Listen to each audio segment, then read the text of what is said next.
Hello everyone, আমি মুক্তা। Perfect kitchen জোনে আপনাদের সবাইকে স্বাগত।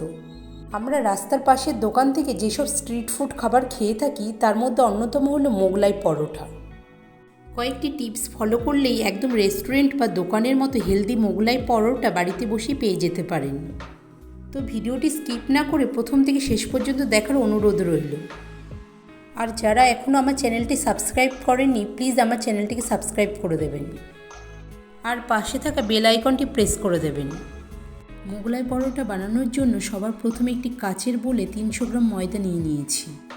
তারপর ময়দাটাকে ভালোভাবে ময়ান দেওয়ার জন্য দিয়ে দিচ্ছি 1 চা চামচ নুন, 1 চা চামচ চিনি আর দিয়ে দেবো 1 চা চামচ সাদা তেল। তারপর সমস্ত উপকরণগুলোকে ময়দার সাথে ভালোভাবে মিশিয়ে নেব। দেখুন ময়দাটা এখানে ভালোভাবে ময়ান দেওয়া হয়ে গেছে। এইবারে আমি অল্প অল্প জল দিয়ে ময়দাটাকে ভালোভাবে মেখে নেব। একবারে অনেকটা জল দিয়ে মাখতে যাবে না, ফলে ময়দার ডোটা নরম হয়ে যেতে পারে। বারে বারে অল্প করে জল মিশিয়ে ময়দাটাকে মেখে নিতে হবে। মাথায় রাখতে হবে ময়দার ডোটি যেন কোনো রকমভাবে শক্ত বা নরম হয়ে না যায়। এইখানে আমার ময়দাটা ভালো করে মাখা হয়ে গেছে। এবার এটাকে 30 মিনিট ঢেকে রেখে দেব। চাইলে আপনারা ভেজা টুকরো কাপড় দিয়েও চাপা দিতে পারেন। এবারে মোগলাইয়ের ভেতরে যে পুরটা দেওয়া হয় সেটা কিভাবে বানাতে হয় চলুন সেটি দেখে নেওয়া যাক। ওভেনে একটি কড়াই বসিয়ে তাতে কিছুটা পরিমাণ সাদা তেল দিয়ে দেব। তারপর তেল গরম হয়ে এলেই দিয়ে দেব 2 চা চামচ পেঁয়াজ বাটা, তারপর দিয়ে দেব 1 চা চামচ আদা রসুন বাটা, আর কালারের জন্য দিয়ে দেব 1 চা চামচ হলুদ গুঁড়ো আর 1 চা চামচ কাশ্মীরি লঙ্কার গুঁড়ো।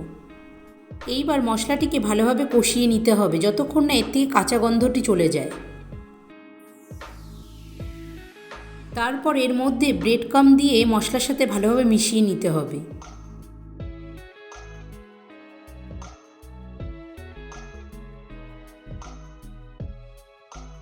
আর মেশানো হয়ে গেলে এর মধ্যে দিয়ে দেব বাদাম। আমি এখানে বাদামগুলোকে একটু গুঁড়ো করে নিয়েছি, আপনারা চাইলে গোটা বাদামও অ্যাড করতে পারেন। এবার গ্যাসের ফ্লেম লো করে 2 থেকে 3 মিনিট রোস্ট করে নিলেই রেডি হয়ে যাবে মোগলাইয়ের পুর। ফাইনালি এইবার আমাদের মোগলাই পরোটাটা বেলে নিতে হবে। তার জন্য আমি ফিরে এসেছি আধ ঘন্টা পরে। এইবার এই ময়দার ডোটা থেকে 3টে লেচি কেটে নিচ্ছি। লেচিটা অবশ্যই একটু বড় করে কেটে নিতে হবে।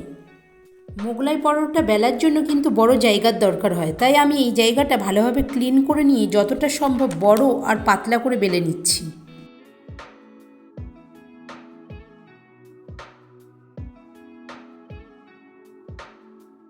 পরোটাটা আমার বেলা হয়ে গেছে। এইবার একটি বাটির মধ্যে একটা ডিম ফাটিয়ে তার মধ্যে দিয়ে দিচ্ছি কুচিয়ে রাখা পেঁয়াজ, ঝালের জন্য দিয়ে দেবো কাঁচা লঙ্কা কুচি আর কিছুটা পরিমাণ কুচানো ধনেপাতা।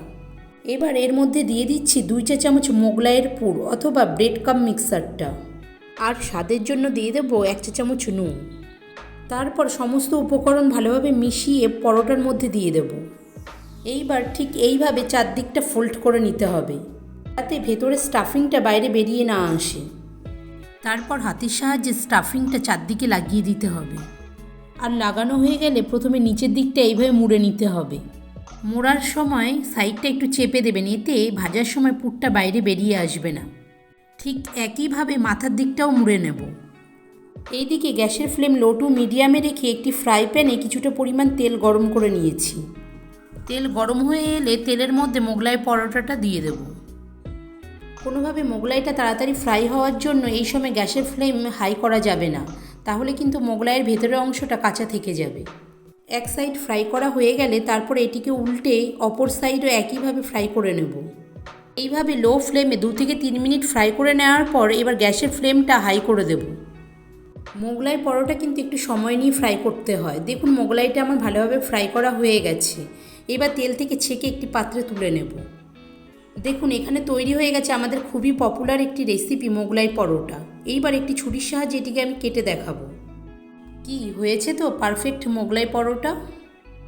এবার এটিকে আলুর তরকারি, সস আর স্যালাডের সাথে পরিবেশন করতে একদমই ভুলবেন না। আজকের রেসিপিটি যদি আপনাদের ভালো লাগে অবশ্যই কমেন্টে জানাবেন। আবার দেখা হচ্ছে পরবর্তী একটি ভিডিও নিয়ে আপনাদের সাথে। ততক্ষণ ভালো থাকবেন, সুস্থ থাকবেন। নমস্কার।